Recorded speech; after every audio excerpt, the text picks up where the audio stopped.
بسم اللہ الرحمن الرحیم نحمدہ و نصلی علی رسول کریم اما بعد. عزیز طالبات، السلام علیکم ورحمۃ اللہ وبرکاتہ.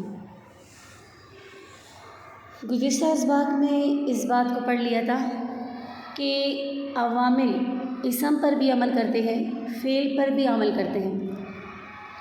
تو جو ہمارے پاس عامل ہوتے ہیں وہ عامل اسم بھی ہوتے ہیں اور افعال بھی اور حروف بھی. تو ان میں سے ہم نے سب سے پہلے حروف کا پڑھ لیا کہ ایسے عامل جو کہ حروف میں سے ہوں. پھر کچھ حروف اسم میں عمل کرتے ہیں اور کچھ فعل میں، تو ان کے بارے میں ہم نے پڑھ لیا. آج انشاءاللہ ہم ان افعال کو پڑھیں گے جو افعال عمل کرتے ہیں. دیکھیے کتاب کی طرف، فصل نمبر 20 عمل افعال.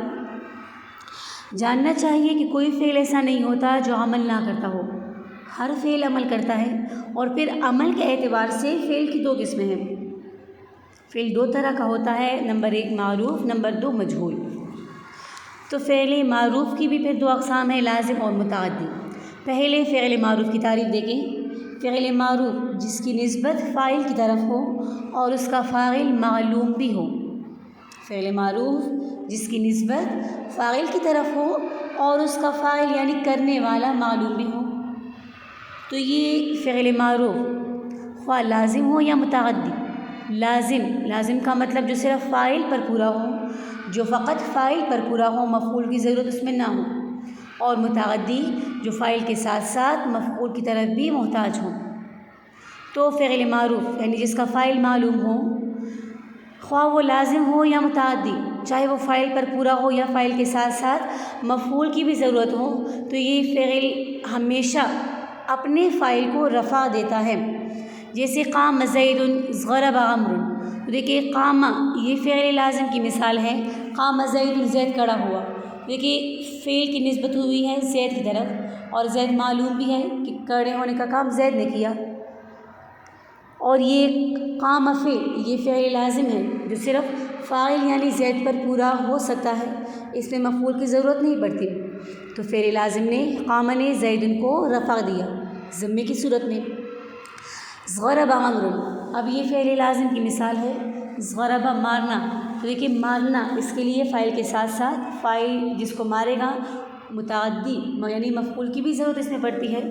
تو ضرب عمرو، ضرب فعل متعدی ہے، اس نے بھی اپنے فاعل کو رفع دیا ضمے کی صورت میں.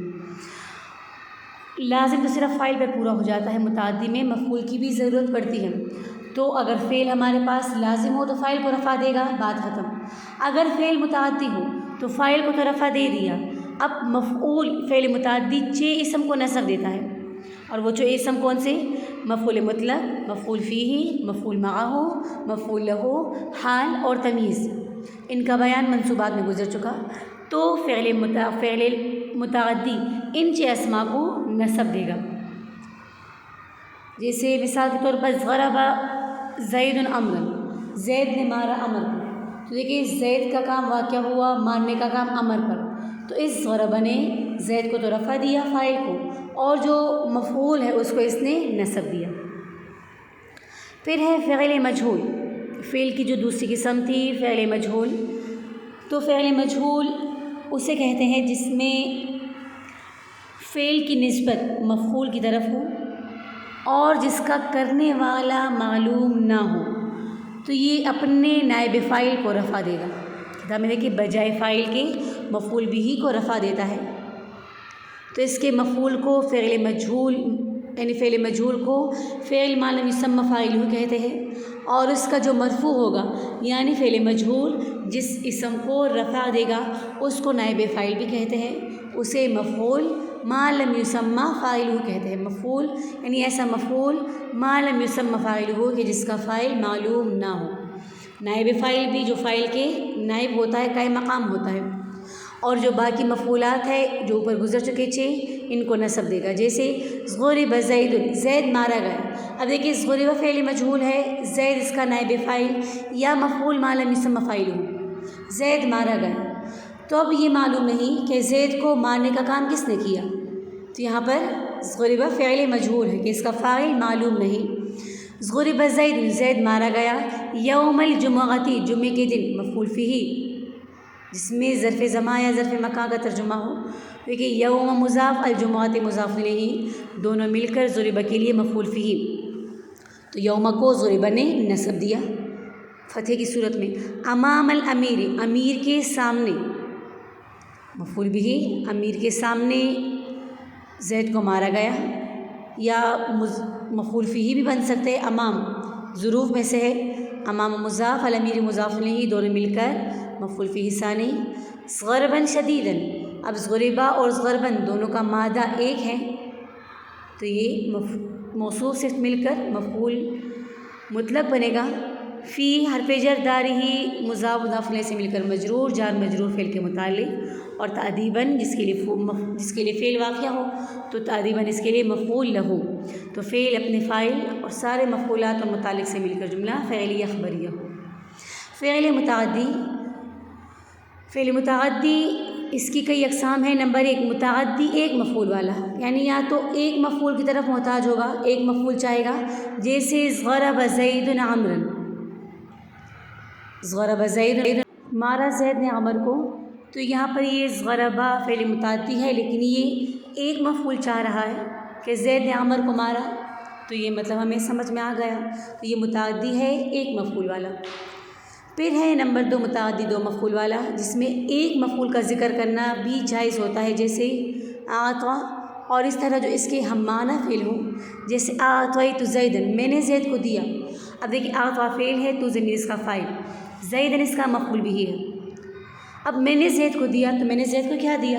یہ اعطیٰ فعل متعدی ہے، لیکن اس میں دو مفعولوں کی ضرورت پڑتی ہے، لیکن ایک مفعول کو ذکر کرنا بھی جائز ہے، دوسرے کو حذف کرنا بھی جائز۔ تو اعطیت زیدا درہما، میں نے زید کو دیا درہم، یہاں اعطیت زیدا بھی جائز ہے۔ پھر ہے متعدی دو مفعول والا، یعنی جس میں ایک مفعول لانا جائز نہیں، اور یہ افعال قلوب میں ہوتا ہے کہ افعال قلوب میں ایک مفعول پر اکتفا کرنا یہ جائز نہیں ہوتا، بلکہ دونوں کو ذکر کرنا ضروری۔ افعال قلوب ہے رأیت اور وجدت اور علمت اور زعمت، پھر حسبت اور خلت اور ظننت بے خطا، 3 پہلے ہے یقین کے واسطے تو کر یقین، اور 3 آخر کے ہیں شک کے لیے بے شک دلا، درمیان شک اور یقین کے ہیں جو فعل مشترک ہے، زعمت درمیان چے کے جو ہے اوپر لکھا۔ تو افعال قلوب ہمارے پاس یہ موجود ہے، رأیت وجدت علمت زعمت حسبت خلت اور ظننت، یہ 7 افعال قلوب ہے۔ ان میں سے پہلے 3 یعنی رأیت وجدت علمت یقین کے لیے آتے ہیں، آخری 3 حسبت خلت ظننت یہ شک کے لیے آتے ہیں، اور ان تینوں کے درمیان، ان 6 کے درمیان جو ہے زعمت یہ شک کے لیے بھی آتا ہے اور یقین کے لیے بھی آتا ہے۔ تو دیکھیے رأیت صعیدا ذاہبا، اب رأیت افعال قلوب میں سے ہے، اس کے ایک مفعول کو ذکر کرنا اور دوسرے کو حذف کر دینا یہ جائز نہیں، کیونکہ یہ دونوں مفعول اس کے لیے مبتدا اور خبر کے قائم مقام، کہ جس طرح مبتدا خبر کے بغیر نہیں آتا، اس طرح خبر مبتدا کے بغیر نہیں، تو یہاں پر بھی ایک مفعول کو ذکر کرنا دوسرے کو حذف کرنا یہ جائز نہیں۔ رأیت صعیدا ذاہبا، میں نے سعید کو چلنے والا دیکھا، پھر اس طرح وجدت رشیدا عالما، اس میں بھی 2 مفعول، علمت امرا امینا اس کے لیے 2 مفعول، زعمت اللہ غفورا شک کے لیے اور یقین کے لیے جو آتا ہے، تو یہاں پر میں نے اللہ کو غفور یعنی بخشنے والا پایا، تو یہ بھی گمان کیا، یہ یقین کے لیے آتا ہے، یقین کیا۔ زعمت شیطان شکورا، یہ شک کے لیے کہ میں نے شیطان کو شکر گزار پایا۔ حسبت زیدا فاضلا خلت خالدا قائما، اور اس طرح آخری مثال ظننت بکرا نائما میں بھی۔ پھر ہے متعدی 3 مفعول والا، اور وہ یہ ہے اعلم ارى انبأ اخبر خبر نبأ حدث، جیسے اعلمت زیدا امرا فاضلا، میں نے زید کو بتلایا عمر کا فاضل ہونا، دیکھیے زید مفعول اول، امر مفعول ثانی، فاضل مفعول ثالث۔ رأیت امرا خالدا نائما، رأیت امرا خالدا نائما کہ میں نے دکھلایا عمر کو خالد کا سونا، خالد سویا ہوا ہے، تو یہ سب مفعولات مفعول بھی ہے۔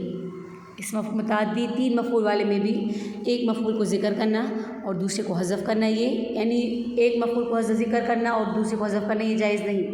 اگر ہم ذکر کریں گے یا حذف کریں گے تو پھر اس میں طریقہ مختلف ہیں.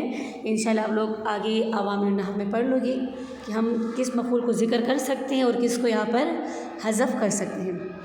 تو یہ تھا عمل افعال میں فعل کی اقسام کہ بعض افعال متعدی ہوں گے، بعض لازم جو متعدی ہوں گے اس کی بھی پھر 4 اقسام پڑھ لی کہ یا تو ایک مفعول کی طرف متعدی ہوگا یا 2 یا 3 یا 4 مفعولوں کی طرف متعدی ہوگا. جو مثال کتاب میں موجود ہے ان کی تراکیب آپ لوگ اپنی کراسات میں کر لیں. امید ہے آپ لوگوں کو سبق کی سمجھ آ گئی ہوگی. السلام علیکم ورحمۃ اللہ.